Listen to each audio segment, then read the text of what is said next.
The Magnificent Seven, as they're known, have been driving the market for over the last few years, and a lot of the companies in the Mag 7 have gotten extremely expensive. Apple, for example, price to earnings multiple nearing 35, and the company isn't really a growth company anymore.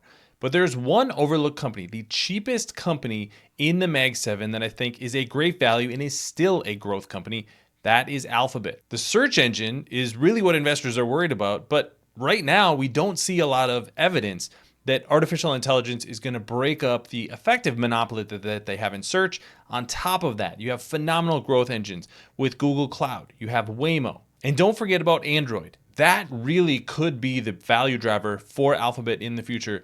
I want to dig into exactly how cheap this stock is today, and then why I still think this is one of the best growth stocks in big tech today. My name is Travis Hoium. Thanks for watching Asymmetric Investing. Please subscribe here on YouTube for all my content.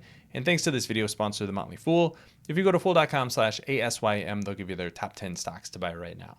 Let's start with the price to earnings multiple for all 7 of these companies. You can see here that in blue, Alphabet has the lowest price to earnings multiple at 28 times. Closest to it is Meta at 29. Every one of these other companies is over 30 times earnings. If we look at the forward price to earnings multiple, that is based on analyst estimates for next year's earnings.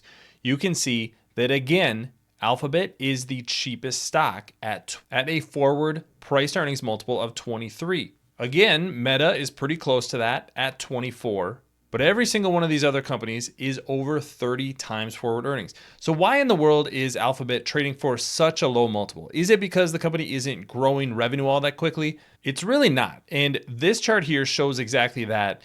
I pulled NVIDIA out of this because it makes the chart a little bit difficult to read. But you can see that the blue line is again Alphabet, right in the middle of the pack, much faster growth than Tesla, much faster growth than Apple, and currently is even growing faster than Amazon. So it's not the slowest growing company in the Mag 7, but it is the cheapest company in the Mag 7. And I want to highlight exactly why I like so much of Alphabet's business. Let's start with the core advertising business, and it starts with Google Search. That's what you see in the blue segment here, and then orange is Google network revenue. That's basically the advertising that they have across a network of sites across the internet. This was a huge business for them years ago, become a much smaller piece of the business model for them, but still a very sizable business. When you combine those two, I think that's the best proxy for how well the advertising business is doing at Alphabet. And you can see that it's still growing. That's not the narrative that you would get from the market when you look at how cheap the stock is, or the predictions that Google is finished because they're going to be disrupted by OpenAI or Perplexity or one of these other artificial intelligence model companies. That's not what we see in the numbers. In fact, search revenue is growing faster today than it was 2 years ago. So simply based on the evidence that we have today, this is not a business that's being disrupted, and it's a phenomenal core for Alphabet to have. Let's look at some of their other businesses as well.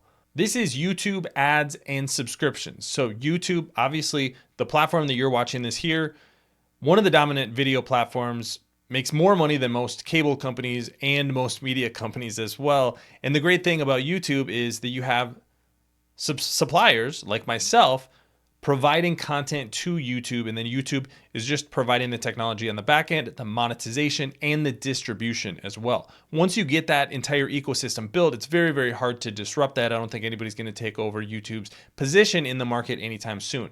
So when you look at this business, YouTube has grown from $8 billion in revenue in 2017, now about $34 billion in revenue.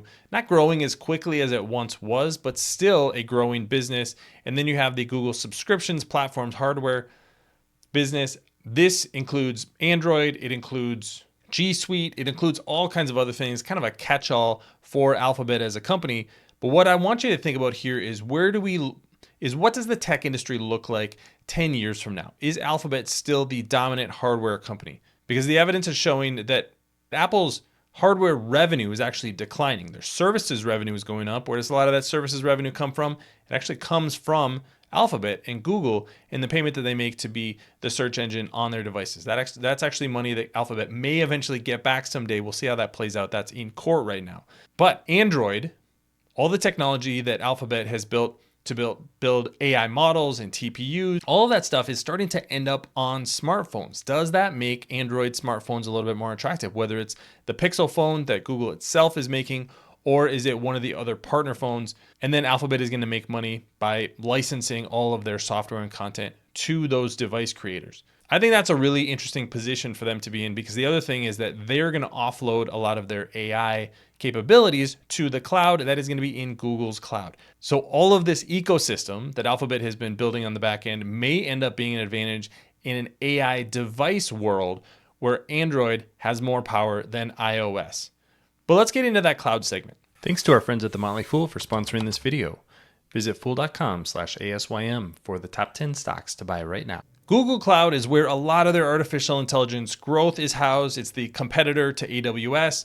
And you can see here that this has just been a growth machine over the past 6 or 7 years. Since 2017, a 41% compound annual growth rate. But it's just now beginning to be profitable. This is the operating income in orange, and you can see that there's now $3.2 billion in operating income over the past 12 months. But we're only about 5 or 6 quarters into the segment being profitable. So the margins are going to improve in the future. I think eventually we'll get to 20, 30% operating margins. And this is where, if there's tailwinds from artificial intelligence for Alphabet, you will see this in these cloud numbers. So that's really where I see there's a lot of potential growth. So you add all of these businesses together. You have the traditional search business and the network and the advertising network. That's still growing. Not growing as fast as it once was, but still going to be, let's say, a low double-digit growth rate for that business.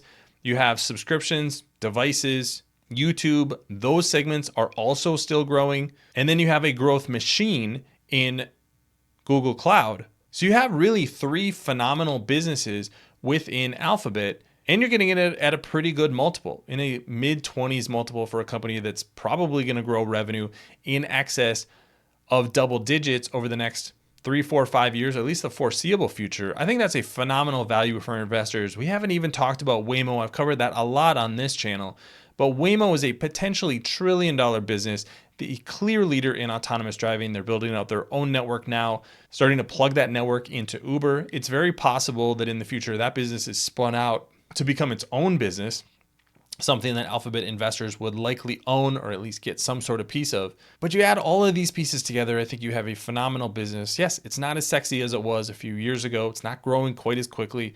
There is disruptive threats from things like artificial intelligence. Maybe this isn't the visionary product company that we want it to be, but we're investors here. And this is a company that makes a tremendous amount of money. They're able to spend to build the infrastructure to be a leader in artificial intelligence, wherever that leads them in the future. And at the same time, they're continuing to buy back shares and return money to shareholders. So I love the position that Alphabet is in. If you are looking at any of the big tech stocks today, I think Alphabet's got to really be on your short list, if not absolutely at the top of that list. It's definitely on the top of my list in the Mag 7. But let me know what you think about Alphabet today. Leave your comments in the comment section below. Don't forget to subscribe to Asymmetric Investing. Thanks for watching, everybody. See you here next time.